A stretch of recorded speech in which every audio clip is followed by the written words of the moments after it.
పాకిస్తాన్ని ఊహించని రీతిలో చావు దెబ్బ కొట్టింది భారత్. ఆపరేషన్ సింధూర్లో రాఫెల్ యుద్ధ విమానాలు మోత మోగించాయి.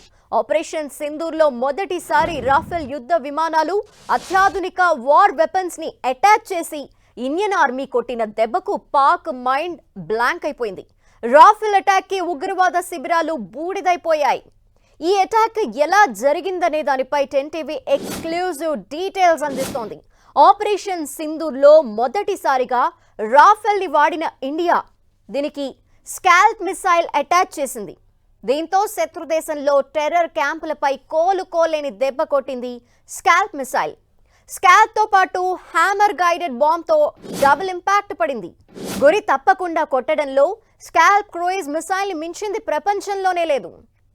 9 ఉగ్రవాద స్థావరాలపై నిప్పుల వర్షాన్ని కురిపించింది స్కాల్ప్ హ్యామర్ గైడెడ్ మిసైల్స్. దాడులకు పాకిస్తాన్ ఆర్మీ కూడా గజగజ వణికిపోయింది.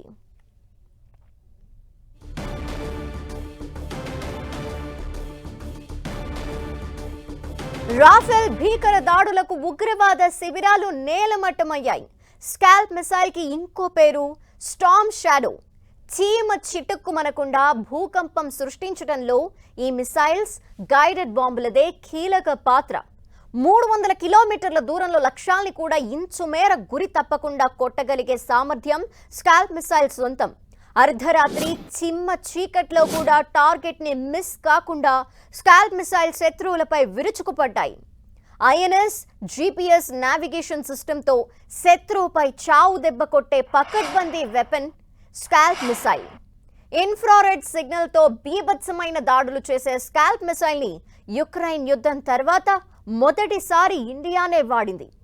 రాడార్ కి కూడా దొరకని స్కాల్ప్ హ్యామర్ గైడెడ్ బాంబ్ తో డబుల్ ఇంపాక్ట్ ని క్రియేట్ చేసి కొట్టింది Indian army. Hammer A2 ground bomb దెబ్బకు ఉగ్రవాద శిబిరాలు నేలమట్టమయ్యాయి.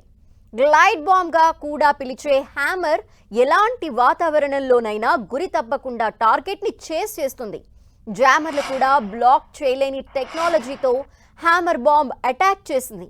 సమయం చూసి scalp cruise missile hammer bomb తో విరుచుకుపడ్డ రాఫెల్ బీభత్సమే సృష్టించింది. ఇండియన్ ఆర్మీ దెబ్బకు పాక్ గజగజ వణికిపోయింది. 9 చోట్ల ఉగ్రవాద శిబిరాలు మట్టి కొట్టుకుపోయాయి.